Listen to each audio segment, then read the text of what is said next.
दोस्तों, इंसान जो होता है वह अपने बुरे आदतों को इस तरह अपनी ज़िंदगी के जीने का जरिया बना लेता है कि वह न जाने कई लोगों को ज़िंदगी को भी तबाह कर जाता है।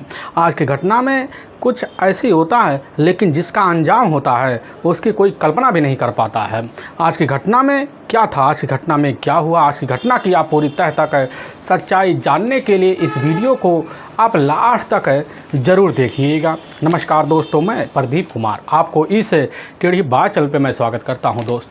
दोस्तों आज की यह जो सच्ची घटना है, यह घटना सुनाने से पहले मैं आपसे एक छोटा सा रिक्वेस्ट करना चाहता हूं, क्योंकि आप अगर इस चैनल पर नए हो और पहली बार आए हुए हो तो एक बार जाकर अपने इन्हीं प्यारे हाथों से आप इस चैनल को लाइक और सब्सक्राइब और शेयर ज़रूर कर दें, ताकि आपकी वजह से इम्पोर्टेंट होने के नाते जो वीडियो है यह वीडियो आज काफ़ी लोगों तक पहुंचाया जा सके।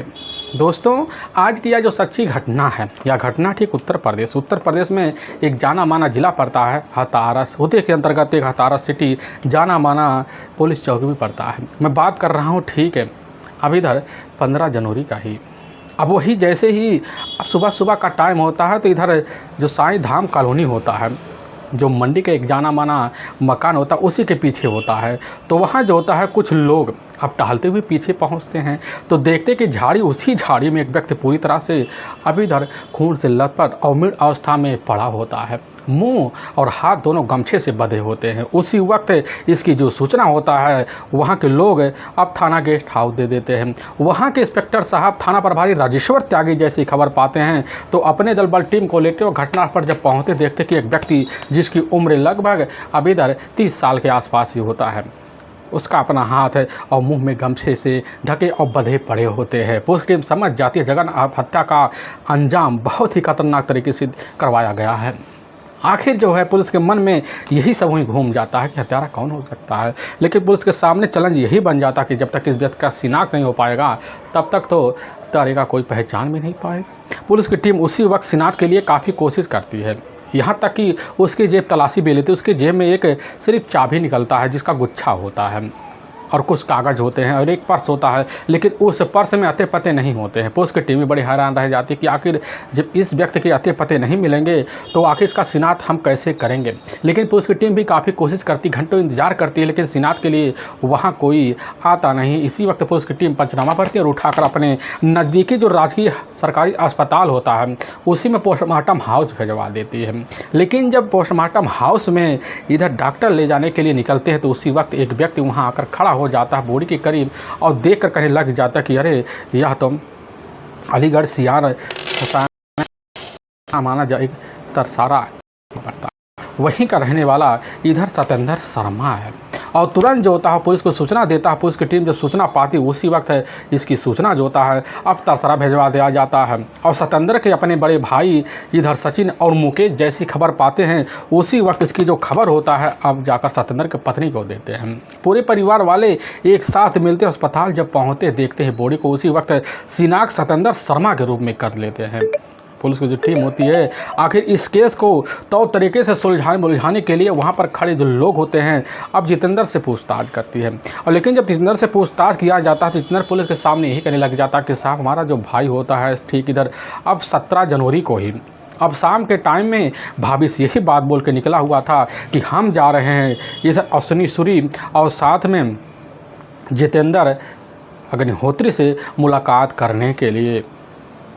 लेकिन तब से उनके मोबाइल पर ना कॉल लग रहा है और ना उनका कुछ अता पता चल रहा है। हम लोग पूरी रात तलाशी के सुबह के टाइम यही विचार था कि थाने चला जाए और अपने भाई अब इधर जो होता है खुद सतेंद्र की गुमशुदा का मुकदमा दर्ज करवाया जाए। और पुलिस की जो टीम होती सारी बात जब सुनने के बाद उसी वक्त शंका के घेरे में अश्विनी सूरी और दूसरी तरफ जो होता है जितेंद्र अग्निहोत्री को अपने शक के घेरे में मुकदमा दर्ज कर लेती है। और पुलिस की टीम जो होती है उसी वक्त एक टीम लेती है और लेने के बाद ठीक जो तक पहुंच जाती है अश्विनी सूरी के पास। पुलिस की टीम जब कस्टडी में लेती है तो अश्विनी सूरी उसी समय बड़े चम्मे पड़ जाता है, क्योंकि उस एरिया का एक जाना माना रहीसगिरी का नेता भी होता है, उस एरिया में उसकी अपनी इज्जत भी होती है। लेकिन जब उसे थाने लाया जाता है पता चलता है कि हमारे ऊपर एक हत्या का मुकदमा दर्ज हो चुका तो उसी समय अब वहीं जेल में ही अब रोना पीटना शुरू कर देता है। लेकिन पुलिस की टीम जो होती है उसके बातों में कभी नहीं पड़ती है और उसके ऊपर मुकदमा दर्ज कर दिया जाता है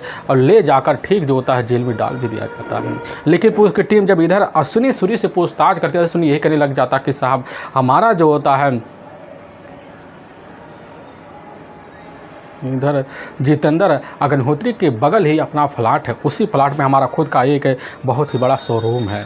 बस हमारा और साथ में जितेंद्र अग्निहोत्री के घर आना जाना बराबर है, इसके अलावा कुछ नहीं है। पुलिस की टीम यही कहती है कि आखिर जब जितेंद्र अग्निहोत्री है तो उसकी जो पत्नी होती है निधि, उसके साथ हमें पता चला है कि सत्येंद्र शर्मा का प्रेम रिश्ता था और तुम्हारा भी होगा और तुमने उसी मकसद से बस करो ठिकाने लगाया होगा। लेकिन यह बात जो होता है कतई स्वीकार नहीं करता। लेकिन पुलिस की जो टीम होती है अब शंका के घेरे में अश्विनी सूरी को जब लेती है, लेकर जब जेल में डाल देती है, तो दूसरी पुलिस की टीम का मकसद यही होता है कैसे न तैसे कर अब जो होता है जितेंद्र अग्निहोत्री को कब्जे में लिया जाए। और पुलिस की जो टीम होती है इस केस की जांच पड़ताल करने के लिए अब लग पड़ जाती है और सबसे पहले कस्टडी में लेती है जितेंद्र शर्मा से।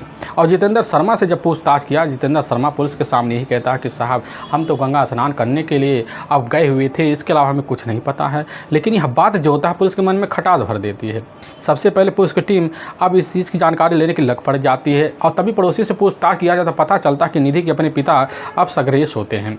उस समय घटना के वक्त घर में मौजूद भी होते हैं। पुलिस की टीम सबसे पहले अब संग्रेश को जाती है, उनके ही घर से कस्टडी में लेती है, उनको थाने ले आती है और उनसे जब पूछताछ करती है तो उसी वक्त पुलिस को देखते हुए टूट जाते हैं, कहने लग जाते हैं कि साहब हमारी इसमें कोई गलती नहीं है, हम तो गंगा स्नान करने के लिए गए हुए थे। लेकिन जब घर में पहुंचते हैं, घर में पहुंचने के बाद अचानक जो होता हमारी ही बेटी इधर निधि के कमरे में से बड़ी तेज़ से चीख की आवाज़ आती है। उस आवाज़ को जब सुनते हैं, सुनने के बाद कमरे में जाते हैं, देखते हैं कि हमारे दामाद और हमारी जो अपनी बेटी होती है इधर निधि एक डेड बॉडी के सामने खड़े हुए हैं। डेड बॉडी किसी और का नहीं होता है, वह सत्येंद्र शर्मा का ही होता है। बस ठिकाने लगाने के लिए साहब हमने सहयोग दिया। अब यह बात पुलिस के लिए काफ़ी होता है और टीम पुलिस की टीम लेती है और निधि और दूसरी तरफ जितेंद्र अग्निहोत्री को अपने कस्टडी में लेती है, तीनों को ले जाती है। अब वहाँ थाने में जब ठीक 3 महीने बाद पूछताछ किया जाता पुलिस की टीम उसी वक्त जो होता है दूसरी तरफ अश्विनी अग्निहोत्री को इधर निर्दोष मान लेती है। पछताव के अलावा पुलिस के पास कुछ बचता नहीं है।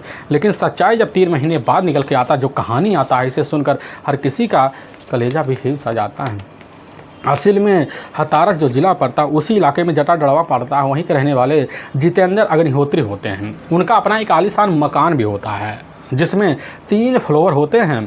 ग्राउंड फ्लोर पे जो होता है एक महिंद्रा एजेंसी उन्होंने तो तरीके से एक मैनेजर के द्वारा खुलवा रखा था और मैनेजर उसमें कुछ और नहीं होता है बल्कि खुद जो होता है इधर सत्येंद्र शर्मा ही होता है। सत्येंद्र शर्मा जो होता है मौके पर पोस्टिंग महिंद्रा मैनेजर की तरफ जब होता है तो उसी वक्त जो होता है अब जितेंद्र और इधर सत्येंद्र के साथ उठका बैठका भी बन जाता है, आना जाना भी बन जाता है।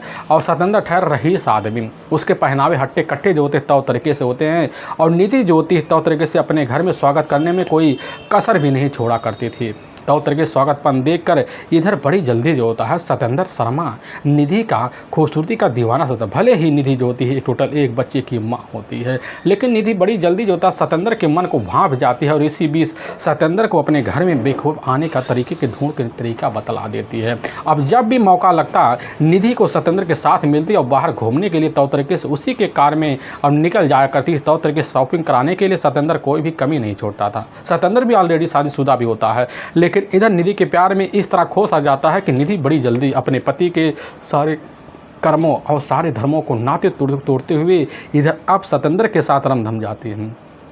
क्योंकि इधर जितेंद्र अग्निहोत्री जो होता है मौके पर उसका ज़्यादातर बाहर ही आना जाना होता है, पूरे घर में माहौल सुनसान होता है और दोनों के बीच अब रिश्ते भी पनप जाते हैं। और जब रिश्ते की शुरुआत होती बेधड़क इनके बीच बाहर और पार्कों में और घरों में बराबर रिश्ते शुरुआत शुरू हो जाते हैं। यह सिलसिला चलता है और बराबर चलता, बेफिक्र चलता है, लेकिन कभी इसकी जो भनक होता है अब जितेंद्र अग्निहोत्री को नहीं लग पाता है। और तभी इसी बीच जितेंद्र अग्निहोत्री का करीबी दोस्त होता है, जितेंद्र के कानों में यही डाल देता है कि आखिर तुम्हारा जो होता है तुम्हारे करीबी दोस्त सत्येंद्र शर्मा के साथ तुम्हारी जो पत्नी होती निधि का इस समय काफ़ी उठका बैठका बन रहा है, बाज़ारों में घूमना फिरना, होटलों में खाना पीना बन रहा है।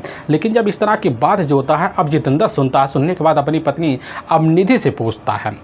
निधि यही बात कहती है कि ना उसके साथ हमारा कभी उठका बैठका तो है नहीं, आखिर उनके साथ हमारा क्या लेना देना है, उनकी तो दोस्ती सिर्फ आपके साथ है। लेकिन इधर जो होता है जितेंद्र के मन में शंका बैठ जाता है सत्येंद्र अपने निधि के लिए, जिसकी वजह से अब सच्चाई जानने के लिए खुद मंडराना शुरू कर देता है।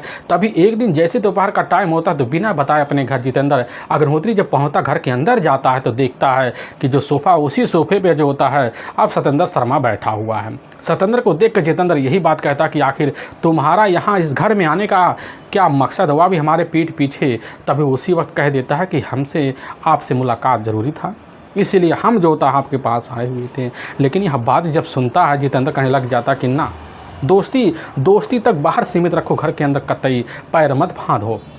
लेकिन उसी वक्त जो होता है यह बात जब सुनने के बाद वह उसी समय समझ भी जाता है सत्येंद्र, जिसकी वजह से दबे पांव बाहर तो निकल जाता है, लेकिन अपनी पत्नी को वहीं डांट डपाट लगाता है, यहाँ तक कि बातों को लेकर पिटाई तक कर देता है। अब उधर सत्येंद्र और निधि पूरी तरह से सावधानी बरतने हुए अपने रिश्ते को अंजाम भी देते हैं, तौ तरीके से अंजाम देते हैं। और इधर तौ तरीके से देना जब शुरू कर देते हैं तो जितेंद्र को फिर यकीन हो जाता कि बस करो, दोनों की मुलाकातें हो रही, जिसकी वजह से अब जाकर उस महिंद्रा एजेंसी के जो मेन मैनेजर होते हैं उनसे सारी बात की शिकायत, जिसकी वजह से मेन मैनेजर उसी वक्त अब सत्येंद्र शर्मा का जो तबादला होता है अब रामनगर के ही अलीगढ़ इलाके में कर देते हैं। लेकिन जब वहाँ चला जाता तो बराबर जो होता है चोरी छुपे अब इधर भी आना जाना हो जाता है, बाज़ारों में मिलना निधि के साथ बराबर बन जाता है। लेकिन दूसरी बार जब खबर जितेंद्र को लगता तो उसी बार पत्नी के ऊपर रोक टोक पिटाई का सिलसिला बढ़ा देता है। अब दोनों सावधानी बरतते हुए या फैसला ले लेते हैं कि अपनी ज़िंदगी कहीं और गुजारा जाए। और तभी इधर खुद ज्योति निधि सत्येंद्र के पास पहुँचती है, कहने लग जाती है कि हमारी ज़िंदगी हमारे घर में पूरी तरह से बदहास बनी हुई है और हम नहीं चाहते हैं कि हमारे जीवन में जो होता है अब जितेंद्र नाम का शख्स रहे। हम चाहते हैं कि तुम हमारे साथ ज़िंदगी बिताओ और कहीं बाहर अपनी दुनिया में रंगमग्न हो जाएं। लेकिन सत्येंद्र यह बात सुनकर लग जाता है कि ना, हमारे परिवार में अपनी पत्नी हमारे अपने बच्चे उन्हें छोड़ के कहाँ जाएँ। लेकिन जब निधि यह बात सुनती करने लग जाती है कि यह सब बात तुम्हें पहले सोचना था ना, तुमने हमारी ज़िंदगी के साथ इतनी खिलवाड़ करने के लिए हिम्मत कैसे की।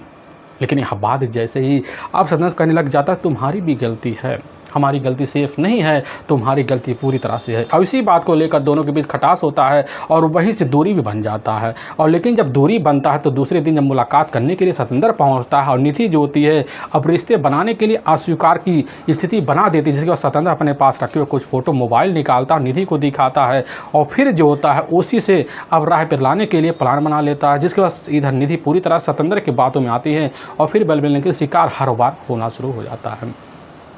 और जब निधि को लगने लग जाता है कि आखिर हमारी ज़िंदगी जो होता है सत्येंद्र की ज़िंदगी में तौर तरीके से बनी तो थी, लेकिन अब बिगड़ कैसे गई, इसकी वजह से अब सोचती है कि अपनी दुनिया अलग बसाया जाए। लेकिन जब कभी भी मना करती तो उसी वक्त सत्येंद्र धमकियाँ स्वरूप देना शुरू कर देता है। इसी बीच की जो खबर होता है कैसे न तैसे कर मोहल्ले वालों को लग जाता है, लोग सावधानी बरतते हैं। और लेकिन जैसे ही अब 17 जनवरी साल 2016 का वक्त होता है, अब शाम का टाइम होता है, शाम के टाइम में रात के 11 बजे के जब आसपास टाइम हो जाता है उसी वक्त जो होता है मौके पर जितेंद्र के अपने ससुर भी अब सगरे भी आए हुए थे और उसी समय गंगा स्नान करके अपने कमरे बैठे हुए थे। और तभी उनके कान में बड़ी तेज़ से अपनी ही बेटी के कमरे में से हंसने खिलखिलाने की आवाज़ आती है और वह उठते उसी वक्त अपने दामाद को भी जगाते हैं। जितेंद्र अग्निहोत्री को अग्निहोत्री जब बात सुनने के बाद अपने कमरे की तरफ जाता है, देखता है कि उसकी जो पत्नी होती है और इधर जितेंद्र दोनों एक ही अवस्था में पड़े। इस अवस्था को देखकर उसी वक्त जो होता है पैरों नीचे तीनों की ज़मीन खिसक जाती, घर के अंदर जाते हैं और अंदर जाने के बाद इधर खुद अपनी पत्नी को अपनी बातों में लेता है। फिर वही तीनों मिलकर बड़े बेरहम तरीके से जितेंद्र और साथ में संग्रेर और इधर निधि मिलकर सत्येंद्र शर्मा का वहीं गला दबाकर इस दुनिया से जुदा कर देते हैं।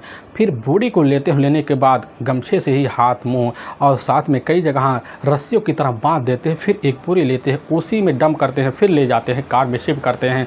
और कार में शिफ्ट करने के बाद जो होता है अब इधर जितेंद्र अग्निहोत्री और इधर संध्या जी दोनों मिलकर कार चलाते चलाते साईं धाम कॉलोनी की तरफ पहुंचते हैं। वहीं झाड़ी देखते हैं, वहीं डेड बॉडी को डंप करते हैं, फिर अपने घर के लिए संधेरा निकल जाते हैं, फिर अपने घर के लिए वापस आ जाते हैं। लेकिन वाकई में दोस्तों यार जब सच्चाई जाकर थाने में तीनों की तीनों रहते, पुलिस की टीम भी सनस रह जाती है। पुलिस की टीम तीनों को अपने कब्जे में लेती है, ले जाती है, वहाँ के कोर्ट में पेश कर देती है। कोर्ट में तीनों के ऊपर काफ़ी गंभीर धारा में मुकदमा दर्ज करके ले जाकर हमेशा के लिए जेल को पीछे भी डाल देते हैं। दोस्तों हमें इस घटना का सुनाने का जो उद्देश्य है, किसी के दिल को ठेस पहुंचाना नहीं है, बल्कि आपको यह बताना कि आप जहां भी रहें आप सावधान और सतर्क जरूर रहें। दोस्तों फिर मुलाकात होगी, तब तक के लिए जय हिंद और जय भारत।